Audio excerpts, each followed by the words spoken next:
Good morning, magandang umaga, maya pahabak. Tayo po ngayon ay dadako sa pag-aaral, pagbubulay-bulay ng banal na salita ng Diyos. Pagkatapos po natin sumamba sa pamagitan ng awit, ay kung tayo po pusong makikinig at handang magpaturo sa ating Diyos, tayo po ay sumasamba na. Ang ating pong paksa ngayon or topic ay faith versus fear. Ito po yung panghuling paksa ng buwan na ito about faith o pananampalataya. Buksan po ninyo ang inyong Biblia sa Matthew 8:23-27. Matthew chapter 8 verse 23 to 27. Tayo po'y magbabasa at samahan po ninyo kung basahin. Babasahin ko po sa magandang balita at Biblia. At pagkatapos po ito, tayo po'y mananalangin. Sumakay si Jesus sa bangka kasama ng kanyang mga alagad. Habang sila'y naglalayag sa lawa, si Jesus ay natutulog. Biglang bumugso ang isang malakas na unos at halos matabunan ng mga alon ang bangka. Dahil sa labis na takot, si Jesus ay nilapitan at ginising ng mga alagad. Panginoon, tulungan ninyo kami, lulubog tayo, sabi nila. Ngunit sinabi niya sa kanila, bakit kayo natatakot? Napakaliit naman ng inyong pananampalataya. Bumangon siya, pinatigil ng hangin at mga alon at ang mga alon at bumuti ang panahon. Verse 27, namangha silang lahat at sinabi, ano kayang uri ng taong ito? Maging ang hangin at ang lawa ay sumusunod sa kanya. Pinagpala na po tayo sa pagkabasa pa lamang ng kanyang salita at mas pagpapalain kung tayo dudulog sa Panginoon sa panalangin. Tayo po manalangin. Dakilang Diyos, aming Ama, pinupuri ka namin pinapasalamatan dahil sa kabila po ng pandemyang ito namin naranasan, we can worship online. Pwede kami sumamba sa pamagitan ng mga gadget na ito tulad ng cellphone, mobile phone, o tablet, o computer. Salamat po Diyos, patuloy nawa pong palakasin ninyo ang aming signal na sa ganun po ay tuloy-tuloy po ang aming panonood at pakikinig.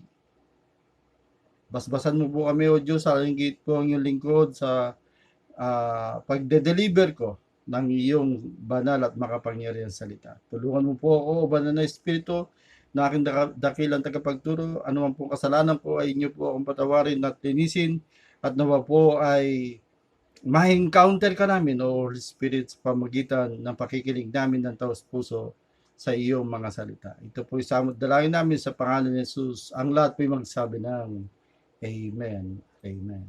So, faith versus fear. Pananampalataya versus pagkatakot.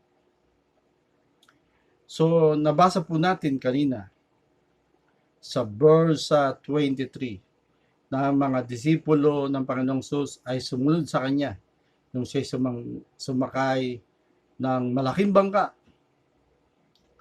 At nakita po natin diyan sa verse 23, sabi doon, sumakay si Jesus sa bangka kasama ng kanyang mga alagad. At verse 24, ito po yung kakaibang nangyari. Habang sila ay naglalayag sa lawa, si Jesus ay natutulog. Siguro po sa sobrang pagod dahil katatapos lamang niya magturo at mangaral sa maraming tao. Biglang bumugso ang isang malakas na unos at halos matabunan ng mga alon ang bangka. So ano po natin mapapansin dito? Mapapansin po natin dito sa verse 24. The disciples were afraid because of the sudden storm came up on the lake. Bigla pong dumating ang bagyo. Kaya sila ay nagulantang, natakot. Their faith in Jesus was overcome by their fear. Sabi po dyan sa verse 26. Sabi po diyan, ngunit sinabi nila sa kanya, bakit kayo natatakot? So, sila po ay natakot. So, fear can cause us to lose faith. Kung tayo po ay nakaranas ng matinding problema, dumating sa atin ng matinding problema, kung nanaig po ang takot sa ating pananampalataya, ito po'y mawawala ang ating pananampalataya sa Diyos dahil nanaig ang takot natin. So, fear can cause us to lose faith. Kagaya po ng mga alagad, bago-bago pa lang po nilang kasama ang Panginoong Hesus. Bagamat taon na, nila nakakasama. Dahil ang ating Panginoong Hesus nag-ministry siya dito kasama ng mga alagad ng 3.5 years. So, hindi lamang po yun ang nawawala sa atin. Lack of knowledge about who is Jesus in our life will put us in danger. Mahirap po na wala tayong alam patungkol sa Panginoong Hesus. O meron man tayong alam, may kokonti lang. Ito po ay magiging panganib kapag tayo ay nakaranas ng problema. Pag dumating ang problema sa buhay natin.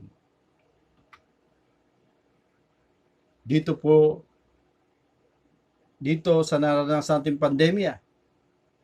Pandemyang ito, nasusubok ang ating pananampalataya kay Jesus. Okay lang na maging hindi okay. Dahil meron tayong damdamin, pakiramdam, pero huwag tayong matakot o matatakot dahil hindi natutulog ang ating Diyos na buhay. He can do the impossible because God is our God. He is all-powerful God, Almighty God. Makapangyarihan Diyos. Kaya niyang solusyonan anumang problemang naranasan natin, maliit man o malaki. Lalo higit sa pandemyang ito. Jesus have faith in God. So he exercised it by rebuking the winds and the waves, and it was completely calm. Yan po sinabi sa verse 26. Ngunit sinabi niya sa kanila, bakit kayo natatakot? Napakaliit naman ng inyong pananampalataya. Bumangon siya, pinatigil ang hangin at ang mga alon at bumuti ang panahon. Nirebuke niya po ang malakas na hangin at malakas na alon. Ito po'y tumigil dahil sa kanyang pananampalataya sa Diyos. The disciples' faith in God increased because what they saw and experienced with the Lord.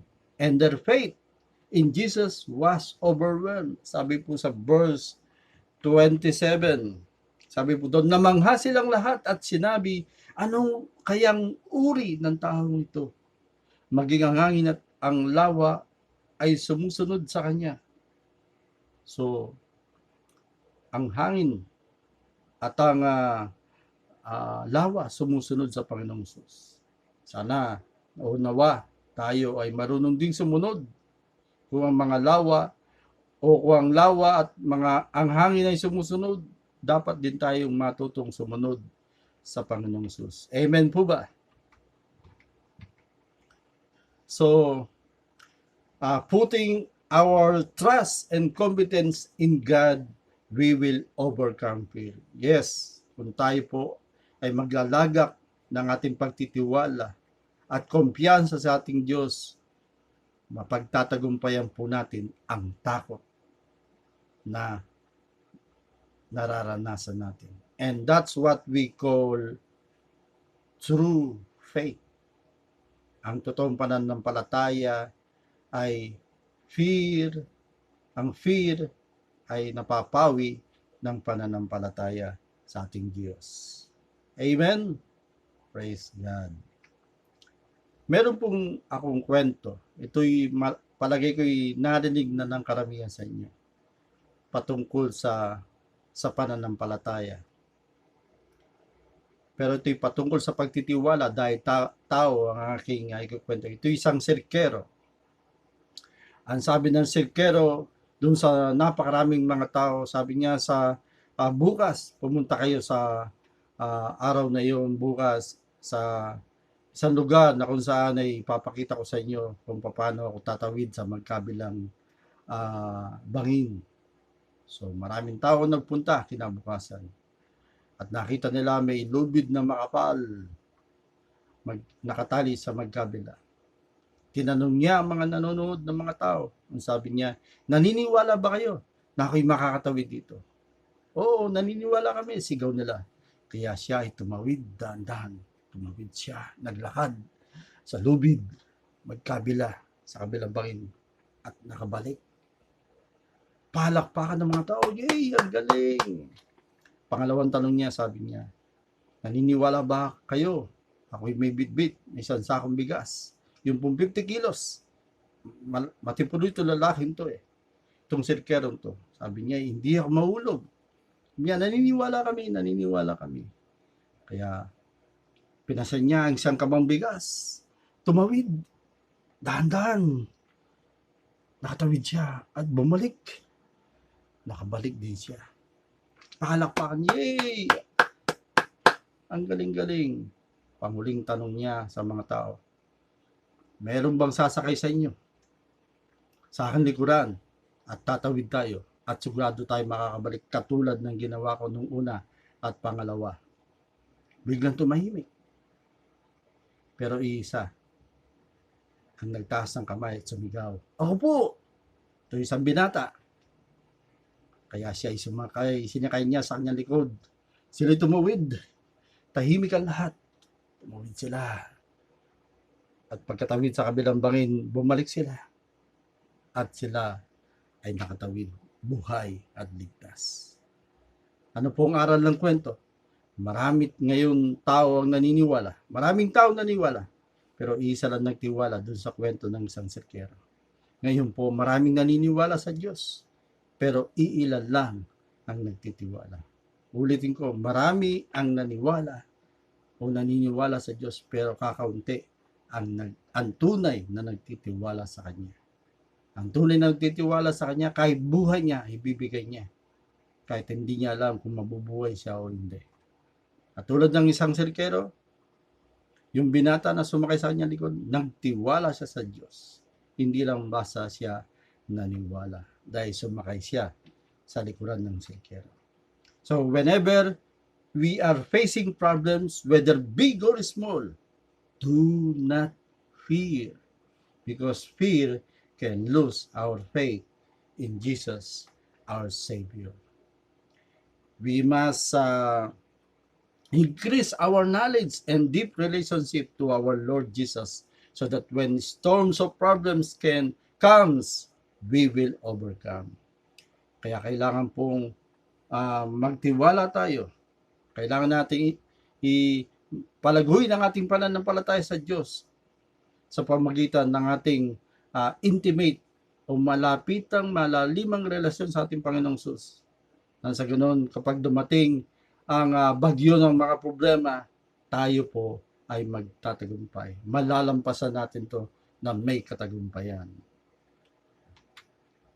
How can we increase our knowledge and deep relationship to God? Dahil ito napakahalaga upang imbes na tayo ay magkaroon ng fear, yung faith natin mag-stand firm. Remember what we studied. Alam na natin ito, pinag-aralan na natin. Yung D-Power, naalala niyo? Yung Jesus priorities sa kanyang buhay. Kaya siya nagtagumpay. Kaya siya hindi natakot. Kaya siya nagkaroon ng tapang. D-Power. D, dependence to the Holy Spirit. P, prayer.